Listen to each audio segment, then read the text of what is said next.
kami dari kelompok 5 akan mempresentasikan hasil diskusi kami yang dituangkan dalam artikel ilmiah dan juga presentasi PowerPoint yang berjudul Analisis Kata Plenger sebagai representasi dinamika dalam bahasa masyarakat. Di bagian pendahuluan, kami memiliki 6 poin utama, yaitu fenomena diglosia digital, kemajuan teknologi, memicu penggunaan bahasa gaul atau slang di media sosial secara masif oleh generasi Z atau yang disebut juga dengan Gen Z. Lalu yang kedua, ada ancaman identitas nasional. Penggunaan slang yang berlebihan dikhawatirkan dapat mengikis eksistensi bahasa Indonesia yang baku sebagai identitas bangsa. Lalu yang ketiga ada degradasi bahasa dan buta konteks. Munculnya istilah viral seperti plenger mengaburkan batasan antara komunikasi formal dan informal, bahkan hingga masuk ke ranah akademik. Lalu yang keempat ada kesenjangan kebijakan. Terjadi jarak antara regulasi yang dibuat Badan Bahasa dengan praktik penggunaan bahasa nyata di masyarakat. Yang kelima, ada strategi adaptif. Maksudnya adalah diperlukan penguatan kurikulum berbasis pemilahan, register, atau kapan harus formal, kapan bisa informal, dan reorientasi literasi. Lalu yang keenam, tujuan penelitiannya merumuskan kebijakan bahasa yang fleksibel dan memberikan rekomendasi bagi pendidik untuk menjaga integritas bahasa Indonesia di masa depan.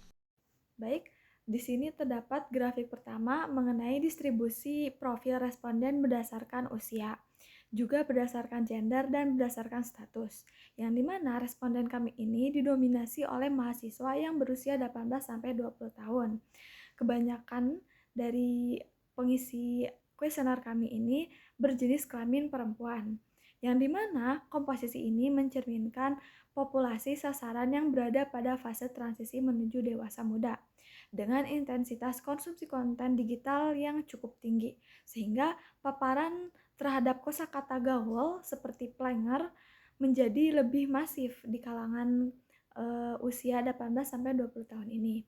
Dominasi perempuan dalam sampel tidak serta-merta menunjukkan perbedaan pola penggunaan berbasis gender, melainkan mencerminkan komposisi populasi yang disurvei, sehingga status sebagai mahasiswa yang mendominasi ini sejalan dengan temuan bahwa lingkungan kampus merupakan ruang untuk saling bertukar, seperti itu. Baik.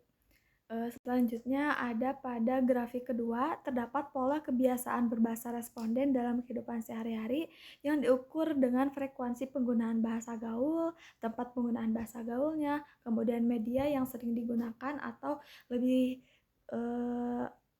dikatakan media yang sering kami temukan mengenai bahasa gaul ini, kemudian diukur juga menggunakan frekuensi seringnya responden mengikuti tren masa kini.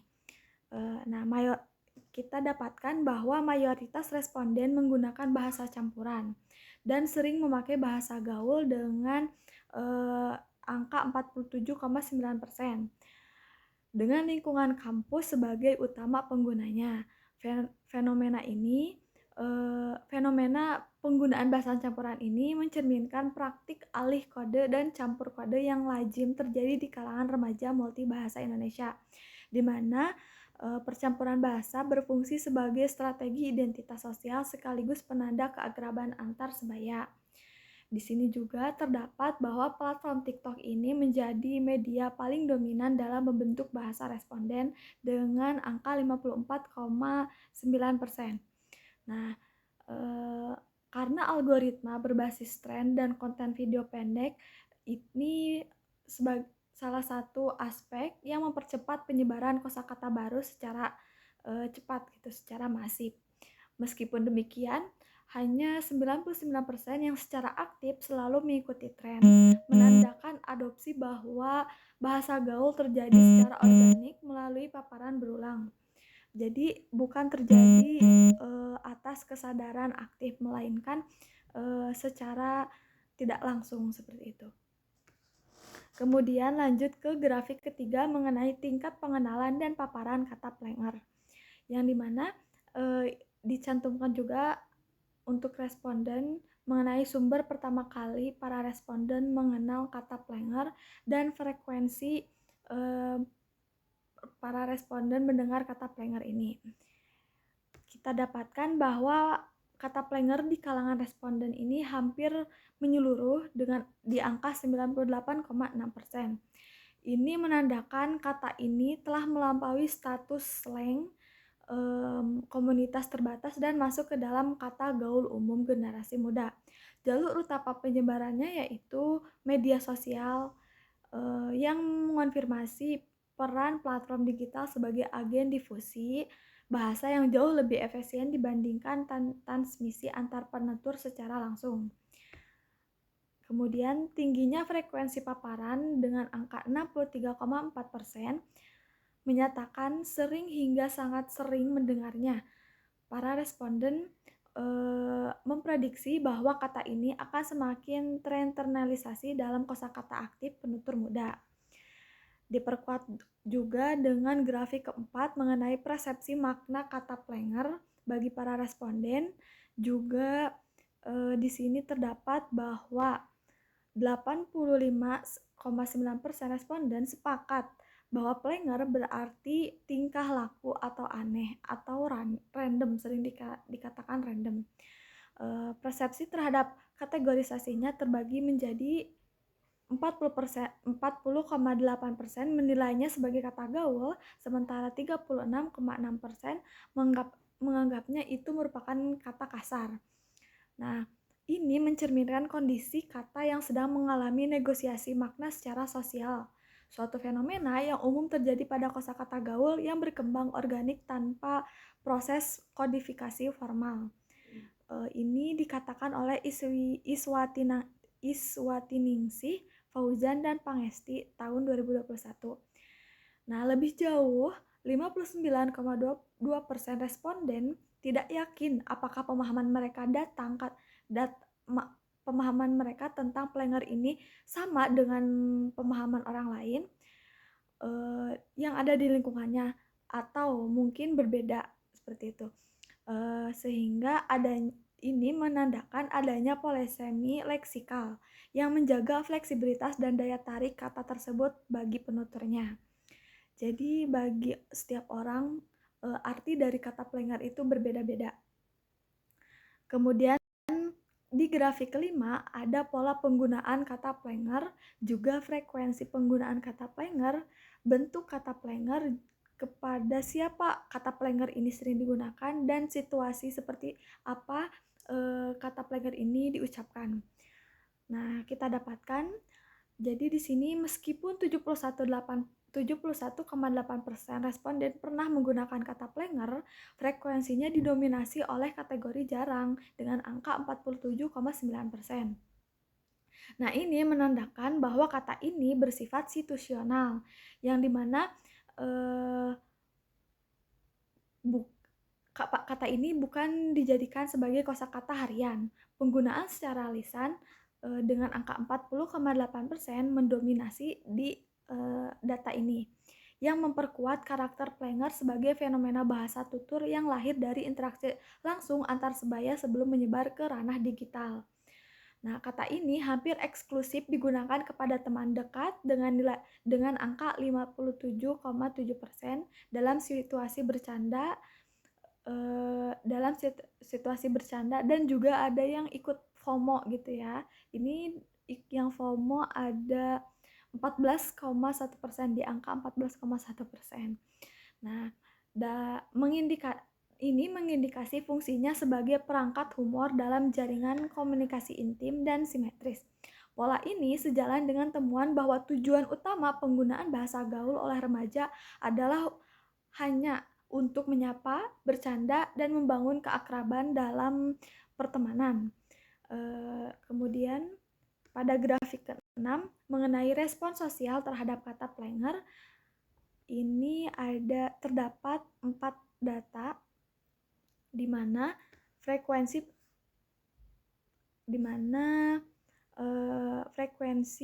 penggunaan kata plenger kami ukur berdasarkan penggunaannya pada instansi pendidikan, juga pada kepada orang yang lebih tua.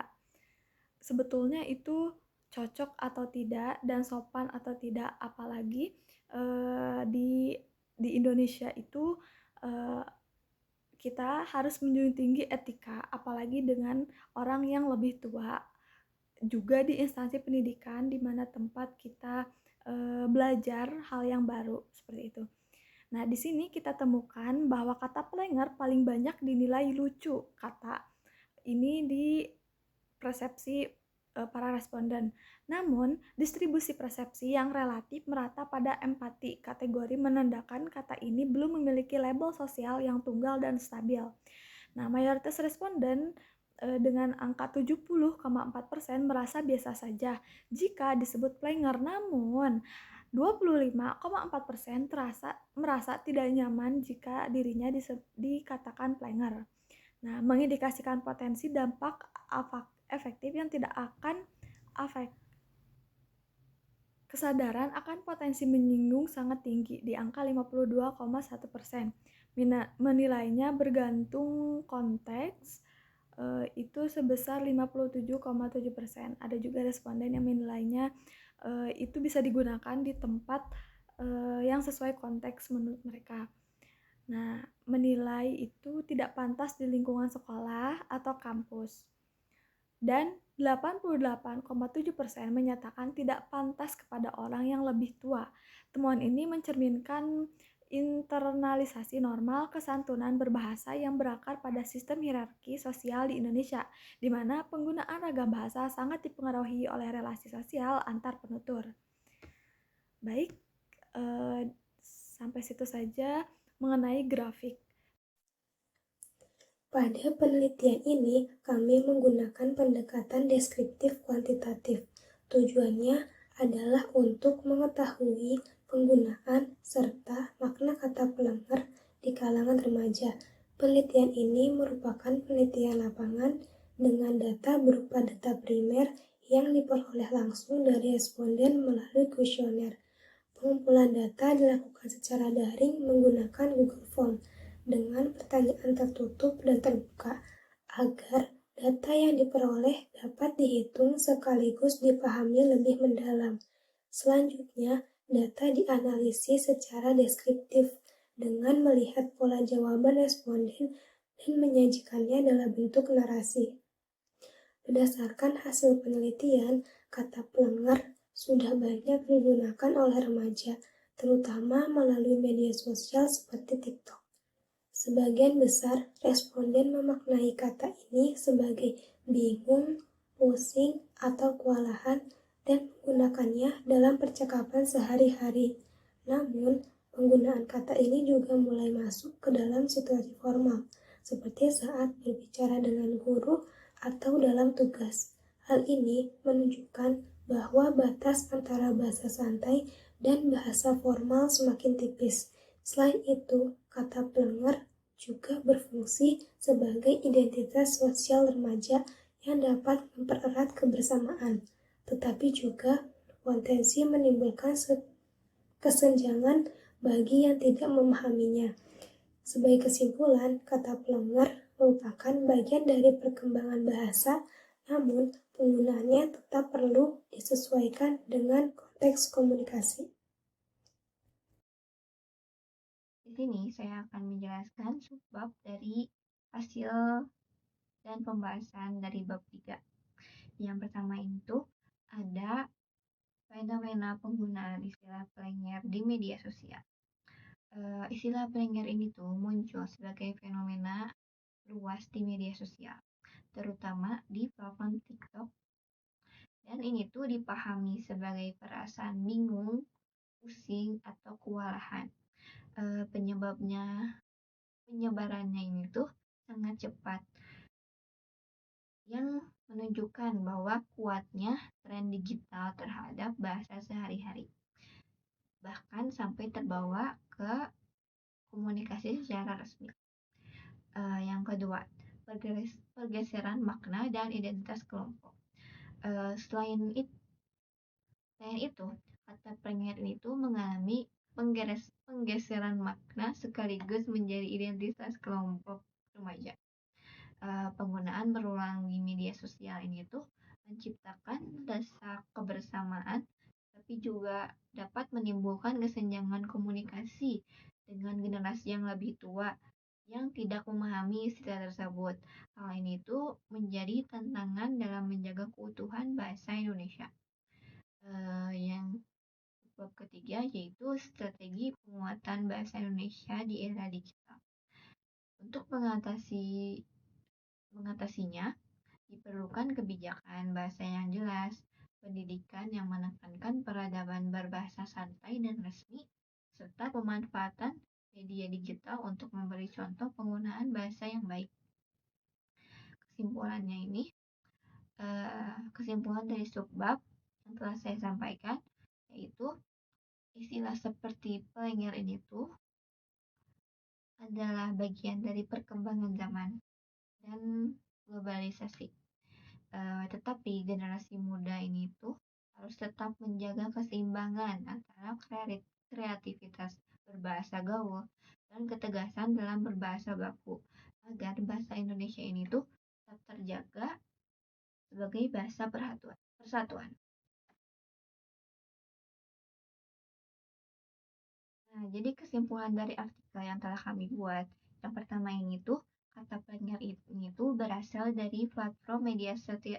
Nah, jadi kata pelengger ini tuh berasal dari platform media sosial TikTok yang digunakan oleh anak muda sebagai bahasa gaul. Kata ini tuh muncul dari tren TikTok dan menyebar dan dijadikan istilah santai yang digunakan oleh anak-anak muda dalam percakapan sehari-hari di media sosial maupun berkomunikasi secara langsung. Media sosial di sini tuh bukan hanya TikTok saja, tetapi sudah menyebar luas. Jadi penggunaan kata pelengger ini tuh sudah digunakan dalam Instagram, Facebook, X maupun WhatsApp.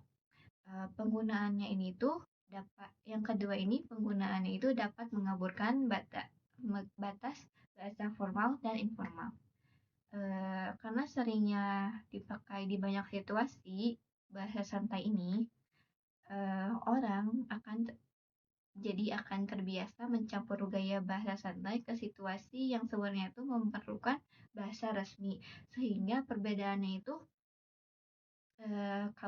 kabur atau tidak terlihat antara bahasa formal dan informal. Yang ketiga ini tuh berpengaruh kepada kemampuan berbahasa formal. Seperti yang sudah jelaskan sebelumnya, kebiasaan yang terlalu sering memakai kata slang ini, seperti kata pelenger, bisa membuat orang ini tuh kurang terbiasa untuk menyusun kata bahasa Indonesia yang sesuai aturan, terutama pada situasi yang formal. Yang keempat, memerlukan literasi digital dan edukasi bahasa agar tetap seimbang.